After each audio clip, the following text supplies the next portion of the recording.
지난 시간에 하나님 나라라는 개념에 대해 언급을 했었는데요.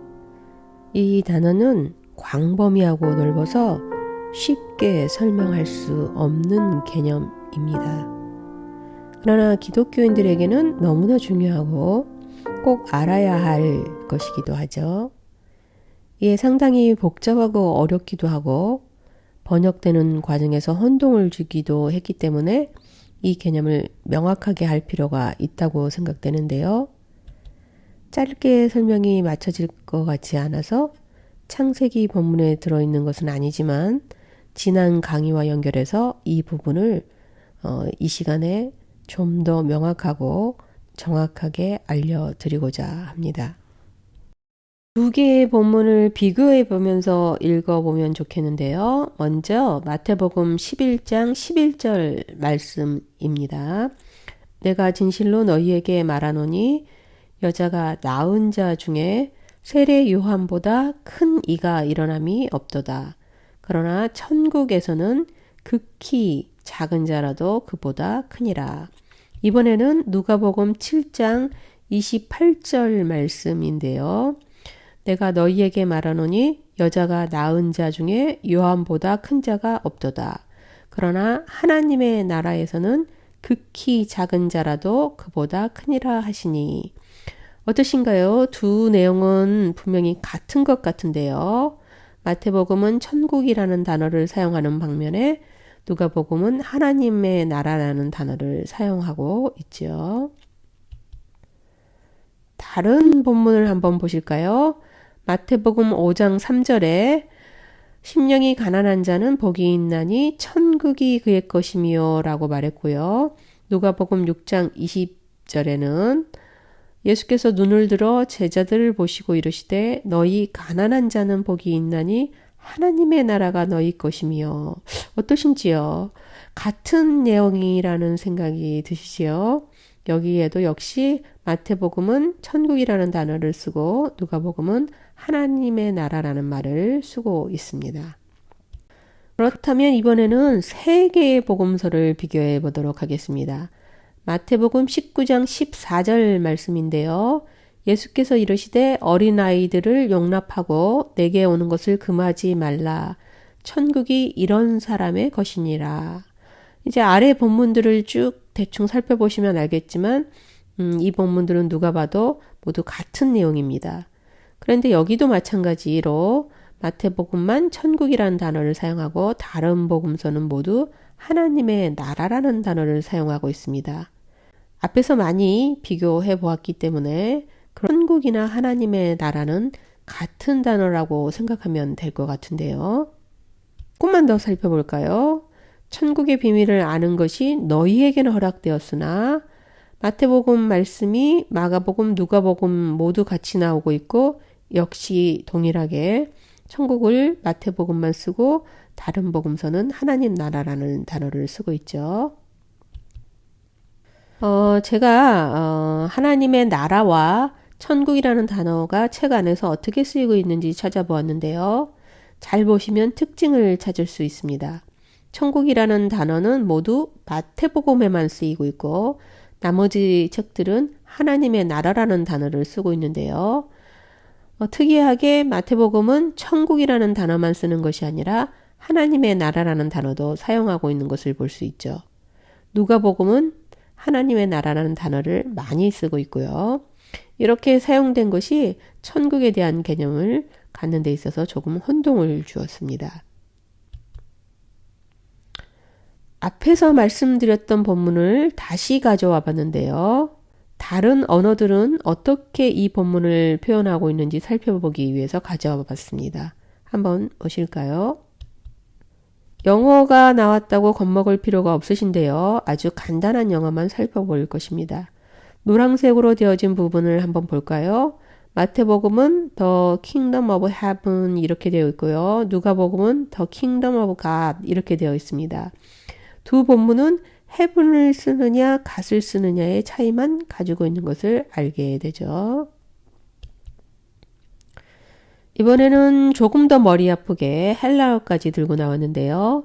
역시 걱정하지 않으셔도 됩니다. 초등학생도 알 수 있는 건데요. 글자만 비교해 보면 되겠습니다. 원어에서도 보시면 서로 사용하고 있는 글자가 조금 다르다는 것을 알 수 있습니다. 헬라어에서는 바실레아는 왕국을 뜻하는 말이고요. 우라노는 천국을 말하는 것입니다. 데오는 하나님을 말하죠. 그러면 보시면 왕이라는 단어는 모두 쓰고 있고요. 하나님인지 천국인지만 다른데요. 여기서도 역시 마태는 하나님이라는 단어를 사용하지 않았고 천국이라는 단어를 쓰고 있는 것을 볼 수 있습니다. 그렇다면 이제 왜 마태는 하나님이라는 단어를 피하고 있는지 알아야 할 것 같습니다. 마태복음을 빼놓을 수 없습니다. 이 나라에 대한 설명이 5장, 13장, 18장, 25장에 집중적으로 나오고 있고요. 지금 보시는 것처럼 수많은 구절이 하나님 나라에 대해서 이야기하고 있는데요. 저도 찾아보면서 깜짝 놀랐습니다. 이렇게 많았나 싶을 정도로 많은 구절에서 나오는 것을 찾아볼 수 있습니다. 거기에 몇 구절은 하나님 나라라는 단어가 나오기도 하는데요. 지금 보시는 이 본문은 하나님의 나라와 천국이라는 단어를 함께 사용하고 있는 본문입니다. 한번 읽어보도록 하겠습니다. 예수께서 제자들에게 이르시되 내가 진실로 너희에게 이르노니 부자는 천국에 들어가기 어려우니라. 다시 너희에게 말하노니 낙타가 바늘기로 들어가는 것이 부자가 하나님의 나라에 들어가는 것보다 쉬우니라. 두 본문은 모두 부자가 천국에 들어가는 것이 어렵다는 것을 말하는 것일 뿐이지 다른 내용이 전혀 아닌데요.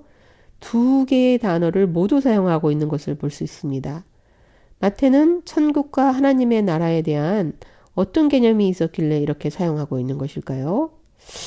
여기서 우리는 마태는 하나님이라는 말을 사용함에 있어서 주의를 기울이고 있는 것을 발견할 수 있습니다.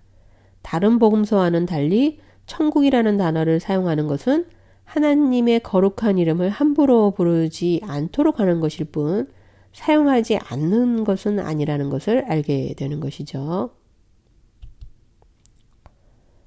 마태복음은 유대인을 위해 복음서를 쓰고 있습니다.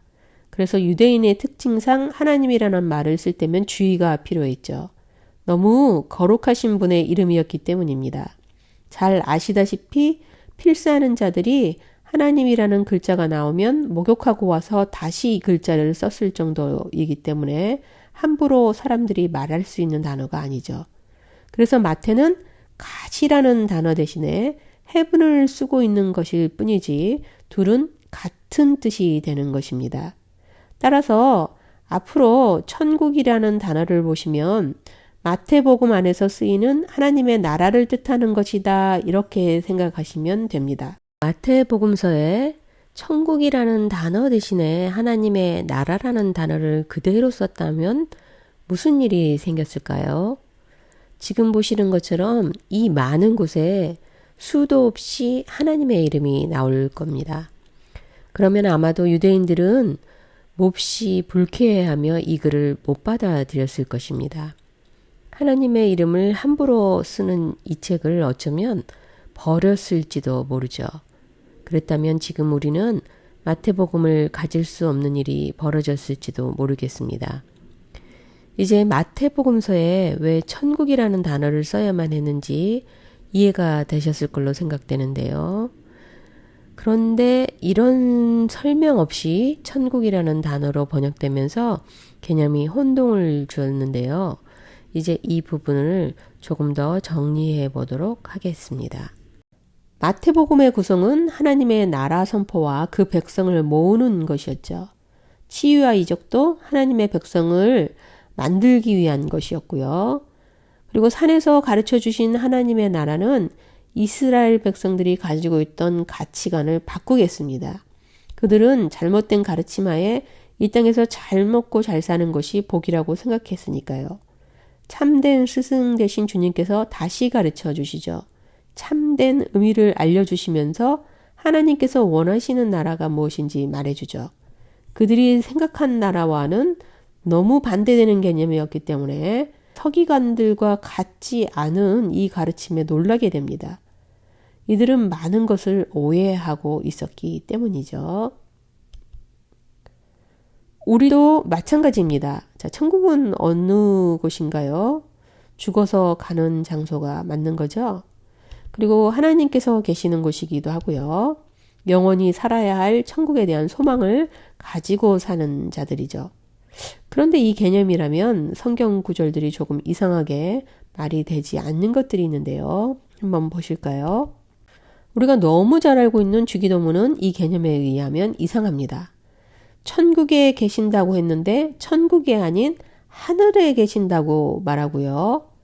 나라가 임한다고 하는데 이게 하나님 나라일 텐데 천국이 하늘에서 내려오는 것인가요? 천국은 한 곳에 머물러 있는 것이 아니라 이동이 가능하다는 것이 되는 건데요. 의문이 점점 깊어갑니다. 누가복음 17장 21절입니다.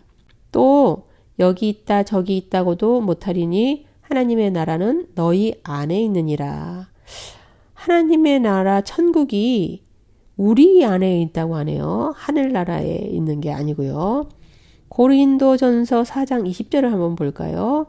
이는 하나님의 나라는 말에 있지 아니하고 능력에 있음이라.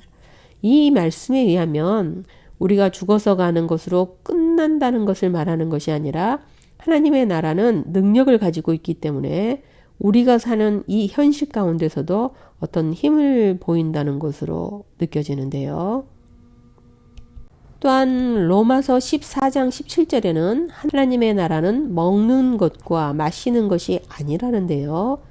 이것은 하나님의 나라는 어떤 장소가 아니라 인간의 내면 세계와 관련되어 있다라고 말하는 것이고요.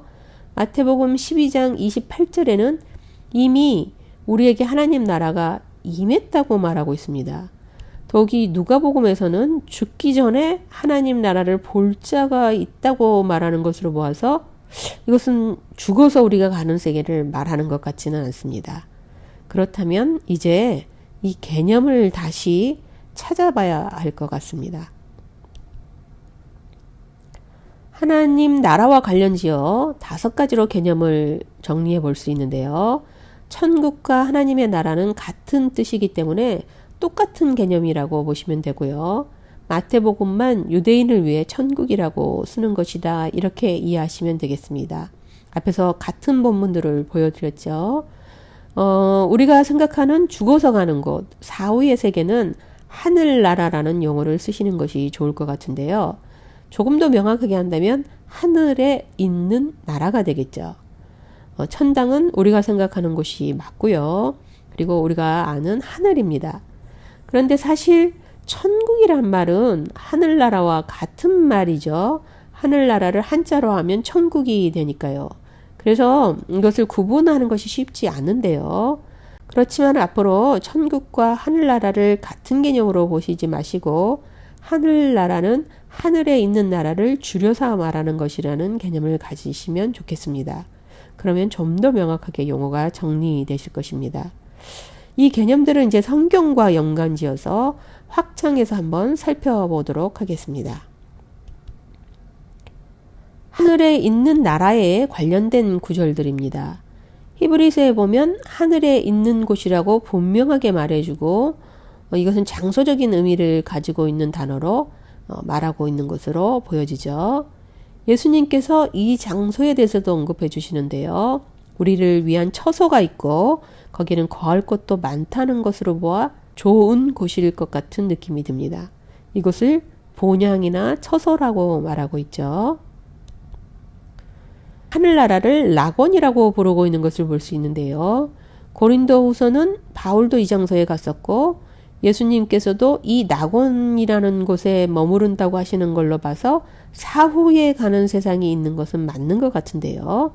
그러면 이곳은 어떻게 생겼을까요? 이것도 성경에서 말해주고 있습니다. 나라의 모습은 어떠한지 계시록이 잘 설명해 주는데요. 일단 밤이 없습니다. 보석처럼 빛나는 곳이라는 것도 알 수 있고요. 빛이 필요 없을 정도로 밝은 곳이라는데요. 하나님의 영광이 가득한 곳이라고 할 수 있겠습니다. 보석이 가득하다고 하니 아주 멋지고 상상으로는 이곳이 어떤 곳일까 생각되지 않는데요. 이곳은 고통도 사망도 없기 때문에 눈물이나 슬퍼할 필요도 없고 아프지도 않는다고 합니다. 생명나무가 있기 때문에 모든 것을 치료한다고 하는데요. 정말 놀라운 곳이기도 하죠. 하늘나라는 하늘에 있는 나라로서 하나님이 계신 곳이며 하나님과 예수님께서 우리를 위해 마련해 두신 곳이죠. 이곳은 죽어서 가는 장소이기 때문에 이 땅의 삶을 마감한 뒤에 사후에 가는 곳이 맞습니다. 따라서 이 하늘나라의 개념은 장소적 개념인 것이죠. 죽어서 하느님 나라에 간다라고 말하는 것은 틀린 표현입니다. 죽어서 하늘에 있는 나라, 즉 하늘나라로 간다고 해야 맞겠죠. 천당이라는 말과 같은 뜻으로 사용할 수 있고요. 이제 하늘나라와 천당이라는 개념은 정리가 되셨을 것 같습니다. 이제 장소적 개념이 명확해졌으니 하나님 나라에 대한 개념을 정확하게 해야 할 것 같은데요. 이 나라는 이상한 나라입니다. 우리의 상상으로는 어떤 나라인지 정확하게 표현할 수 없는 나라이죠. 일단 모든 것을 초월하는 나라입니다. 백성이 되는 조건은 하나님의 의와 관련이 되어 있고요. 이 나라는 정지에서 머무는 나라가 아니라 계속해서 진행하면서 확장되는 나라이죠. 하나님의 나라의 백성이 되는 것은 그리 어렵지 않아 보이지만 백성으로서 사는 삶이 쉬워 보이지는 않습니다. 하나님 나라는 일단 장소라는 영역에 제한을 받지 않습니다. 어느 특정 지역에 한정되어 있지 않고 어떤 장소든지 가능하죠. 따라서 우리가 아는 모든 영역을 포함하는 것입니다. 대기권, 우주, 하늘나라, 이 땅, 천당, 마음까지도 여기에 속하죠. 이 세상에 속한 것도 아닌데 이 땅에서도 가능한 곳이 바로 하나님의 나라입니다. 그래서 예수님께서 누가복음 17장 21절에 여기 있다 저기 있다고도 못한다고 알려주시는 것이죠. 장소만 초월하는 것이 아니라 시간적인 초월이 있는 곳입니다. 과거에는 하나님께서 이스라엘이라는 민족을 택하셔서 직접 나타나시기도 하면서 그들을 통치하며 다스렸죠. 그러나 이스라엘 민족은 이것을 거부하고 자신들의 왕을 세웁니다. 그리고 그들의 나라를 잃어버렸죠. 예수님께서 오셔서 다시 하나님의 나라를 세웠고 지금도 이 나라를 실현해 가고 있는 중입니다. 그리고 최종적으로 우리는 하나님만 아시는 시간에 새로운 나라를 맞이하게 될 것이죠. 하나님 나라는 이처럼 정말 꿈 같은 나라입니다. 그런데 꿈이나 환상으로 존재하는 나라가 아닌 이 땅에서 실현이 가능한 나라이죠. 이상적이면서도 현실이 가능한 모든 것을 초월하는 이상한 나라입니다. 요한복음 3장 5절에 사람이 물과 성령으로 나지 아니하면 하나님의 나라에 들어갈 수 없다고 되어 있는데요. 물과 성령으로 거듭나야 한다는 조건이 제시되어 있네요. 이것을 다시 요한복음 3장 3절에서 거듭 말해주는데요. 거듭난 자라야 하나님의 나라의 백성이 된다는 것입니다. 여기서 물과 성령으로 거듭난다는 것은 물은 육체적으로 받는 것이죠. 성령은 영적인 것이고요. 따라서 물과 성령의 거듭남은 육과 영의 완전한 거듭남을 말하는 것입니다. 단순히 육적으로 내가 세례를 받거나 어떤 것으로 통해서 예수님을 믿겠습니다 라고 말하는 것으로 끝나는 것이 아닌 것이죠. 영적인 상태의 거듭남까지 되어야 하늘나라에 들어갈 수 있다고 말하는 것입니다. 또한 마태복음 5장 3절에서는 심령이 가난한 자는 복이 있나니 천국이 그들의 것이라고 말해주고 있는데요. 심령이 가난하다는 것은 헬라어로 푸토코스라고 합니다. 여기서 말하는 가난은 먹고 살기 힘들다 하는 정도가 아니라 극빈자층을 말하는 것인데요. 구걸하며 사는 큰 산이 부서진 사람을 말하는 단어입니다. 너무너무 가난하고 자신의 힘으로는 아무것도 못하는 사람이어서 누군가의 도움이 없이는 살 수 없는 것을 말하는 것입니다. 이것은 단순히 물질적 가난을 이야기하는 것이 아니죠. 심령이 가난하다고 했으니까 전적으로 모든 일을 하나님께 의지하며 맡기고 사는 삶을 말하는 것입니다. 따라서 이 말은 거듭남과 같이 가야 되는 것이겠죠. 자기가 하고 싶은 대로 사는 것이 아니라 진짜로 거듭난 사람은 전적으로 하나님만을 의지하며 살아갈 테니까요. 그리고 이런 사람은 하나님 나라 백성이 된다고 말해주고 있습니다. 하나님 나라의 백성이 되는 자는 어린아이처럼 부모를 의지하며 살죠. 또한 그런 자들에게는 핍박이 올 수도 있습니다. 성경에 나오는 하나님의 의라는 것은 도덕적으로 옳은지 그른지를 따지는 것이 아니라 자녀로서 부모를 따르는 의무를 행하는 것을 말하는 것입니다. 여기서 보시는 본문은 모두 다 옳다 그르다를 말하는 것이 아니라 하나님 관계 속에서 발생하는 것임을 기억하셔야 합니다. 한마디로 정의를 내린다면 아버지의 뜻대로 행하는 것이라고 할 수 있겠죠. 다시 앞의 말씀을 정리해 본다면 어린아이처럼 부모를 의지하고 부모를 따르는 행위가 의를 행하는 것이라는 것을 알 수 있고요.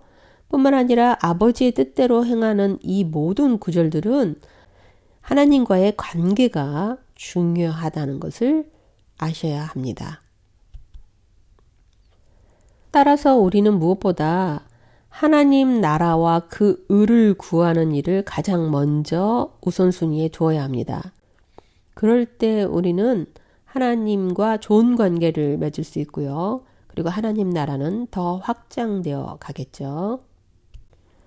하나님의 나라는 진행되고 확장되는 개념을 가지고 있는데요.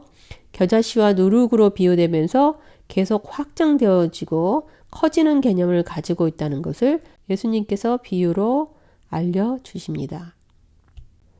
또한 이 나라는 이상적이면서도 실제적으로 나타나는 나라인데요.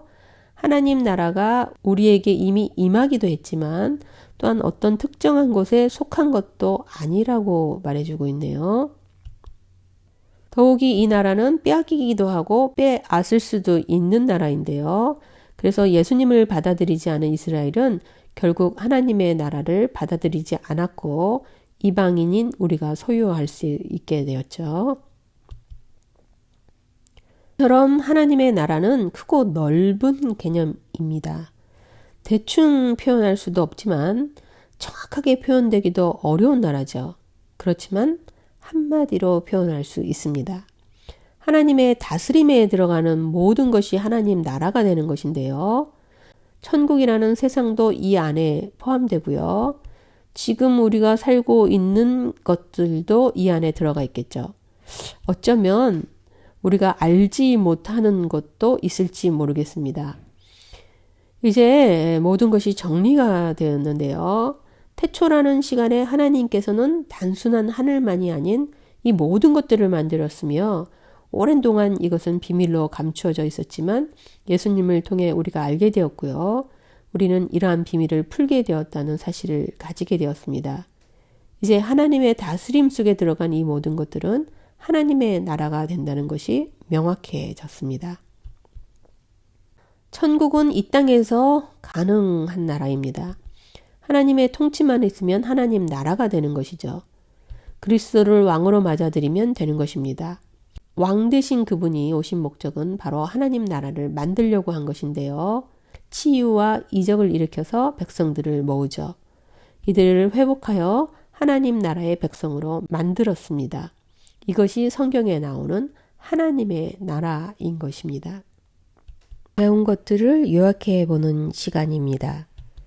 이제 하늘나라와 천당은 공간의 개념으로 같은 말이라는 것을 이해하셨을 것 같고요. 천국은 하나님 나라와 같은 말이지만 마태복음에서만 쓴다는 것입니다. 예수님이 이 땅에 오신 이유는 하나님의 백성들을 모으러 오신 것이고 그분의 가르침에 의해 하나님의 통치가 있는 것은 곧 하나님 나라라는 개념이라는 것을 알게 되셨을 것입니다. 하나님 나라는 공간의 개념이 아닌 하나님의 다스림이 되는 것이죠. 천국은 하늘나라만이 아니라 바로 이 땅도 천국이 될 수 있습니다. 하나님 나라는 이 땅과 하늘나라 모두를 포함하는 것이고요. 이렇게 해서 하나님 나라라는 개념을 정리해 보았습니다. 앞으로 성경을 읽으시면서 하나님 나라는 하나님의 통치와 다스림이 있는 것이며 이 땅과 하늘나라 모두를 가리킬 수 있다고 생각하시면서 그렇게 읽다 보시면 성경 많은 구절을 쉽게 이해하게 되실 것입니다. 여러분이 이 개념에 대해 이제 명확하게 되셨기를 바랍니다. 이 땅에서의 삶은 그리 쉽지 않습니다. 때론 경제적 어려움이 올 때도 있고 건강의 문제로 힘들어질 수도 있는데요.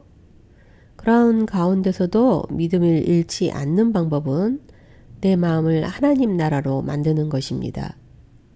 모든 것을 주님께 맡기고 왕 되신 분의 뜻을 따라 사는 것이 하나님 나라의 백성의 모습이죠. 내 고집만을 내세우면 하나님 나라를 내 안에 만들 수 없습니다. 쉽지 않은 세상을 현명하게 사는 방법은 나를 그분에게 맡기는 것입니다. 이 땅을 바라보지 말고 영원한 나라를 바라보며 살면 그리 죽음도 두렵지는 않죠. 참 믿음은 죽음 앞에서도 그분의 나라만을 바라보는 것이라 생각됩니다. 이렇게 해서 하나님 나라라는 광범위한 주제를 가지고 말씀을 나눠봤는데요. 이 강의를 들으시나 수고 많으셨습니다. 다음 강의는 첫째 날 창조 작업으로 돌아가도록 하겠습니다. 다음 강의에서 또 뵙겠습니다. 수고 많으셨습니다.